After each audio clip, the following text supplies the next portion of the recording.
ইউটিউবে একটা চ্যানেল আছে বাচ্চাদের, যেখানে মিলিয়ন মিলিয়ন এবং বিলিয়ন ভিউ হয়।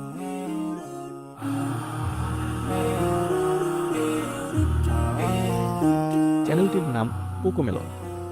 আপনি কম বেশি নিজে এটা না দেখলেও কোথাও না কোথাও বাচ্চাদেরকে এই কোকোমেলনের ভিডিও দেখতে দেখবেন। যেইটা দেখে হয়তো আপনার কাছে নরমাল একটা জিনিস মনে হয়েছে যে বাচ্চারা ভিডিও দেখছে, তাদের কাছে ভালো লাগছে, এতটুকুর মধ্যেই জিনিসটা লিমিটেড। কিন্তু আসলে পুরো জিনিসটা এতটুকুর মধ্যেই লিমিটেড না।